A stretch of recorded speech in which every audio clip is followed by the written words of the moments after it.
Iran విషయంలో America అయోమయంలో ఉంది. ట్రంప్ ఏమో ఇజ్రాయెల్ వైపు, నెతన్యాహు వైపు ఉన్నాడు.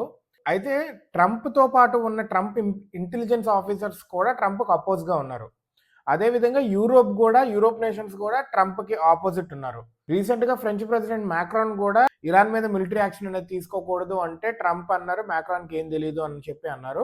అదే విధంగా Trump's director of national intelligence Tulsi Gabbard కూడా 2025 మార్చ్‌లో చెప్పారు ఇరాన్ న్యూక్లియర్ ప్రోగ్రామ్ చేయట్లేదు అని. కానీ నెతన్యాహు ఏమో వాళ్ళు చేయటానికి దగ్గరలో ఉన్నారు అని చెప్పి అన్నారు. సో వీటన్నిటి మధ్య ట్రంప్ ఏమో ఇజ్రాయెల్ మీద ఇజ్రాయెల్‌తో పాటు ఉంది నెతన్యాహుతో పాటు. ట్రంప్ ఇంటెలిజెన్స్ ఆఫీసర్స్ అదే విధంగా యూరోపియన్ నేషన్స్ అన్నీ కూడా ట్రంప్‌కి అపోజిట్‌గానే ఉన్నారు.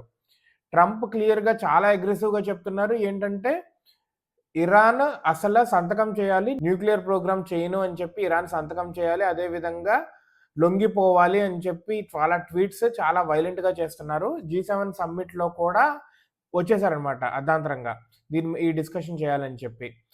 కానీ యూరోప్ దేశాలేమో ఎందుకు మనకి ఇవన్నీ ఇప్పుడు దీనికి దూరంగా ఉన్నాము. ప్రాక్సీగా చేస్తున్నాం దాని మీద వార్ కానీ మనకెందుకు? మనమెందుకు దాంట్లో అసలు పట్టించుకోవాల్సిన అవసరం ఉంది. వాడు న్యూక్లియర్ చేసుకొని మన మీద వచ్చినప్పుడు కదా! మనం వెళ్లి అప్పుడు 4 బాంబులేసి పడేస్తే అయిపోద్ది అని చెప్పి ఉన్నారు వాళ్ళు.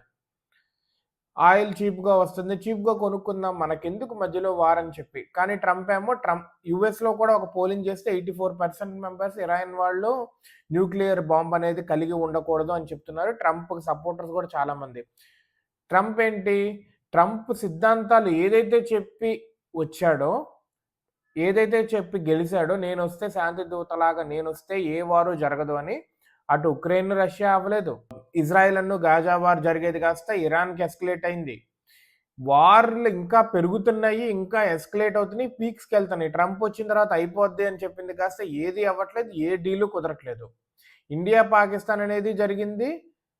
అది కూడా పాకిస్తాన్ వచ్చి లొంగిపోదామంటే లొంగిపోయింది. దాన్నేదో డబ్బా కొట్టుకుంటున్నాడు. నేను చెప్తే నేను వార్ ఎండ్ చేస్తాను అది ఇది అని చెప్పి. కానీ ఎవ్వడు వీడి మాట వినట్లేదు ట్రంప్ మాట. సో ట్రంప్‌కి అర్థం కావట్లేదు. ట్రంప్ ఏమో తన మాటే అన్నట్టుగా వెళుతున్నాడు. వెళ్లి ఏదైనా కంప్లీట్ చేస్తాడా అంటే అది కూడా ట్విట్టర్ వారే చేస్తున్నాడే గానీ ట్రంప్ అక్కడ రియల్‌గా మాత్రం ఏ వారు కదలట్లేదు. ట్విట్టర్ పరంగానే ఈ శాంతి, గీంతి లేకపోతే యుద్ధం అని చెప్పి బెదిరింపులన్నీ ట్విట్టర్‌లోనే పుడతన్నాయి. ట్విట్టర్‌లోనే చచ్చిపోతున్నాయి. నిజంగా వెళ్ళేసరికి ఏది జరగట్లేదు. అమెరికాకి ఇప్పుడు అర్థం గాని అయోమయంలో ఉంది. ఏంటసలు యూరోప్ నేషన్స్ కూడా అమెరికాతో తెగదింపులు చేసేసుకుంటాయా? ఏది యూరోప్ నేషన్స్‌తో సరిగ్గా ఉండట్లేదు అన్నట్టుగా ఉంది ప్రస్తుతానికి.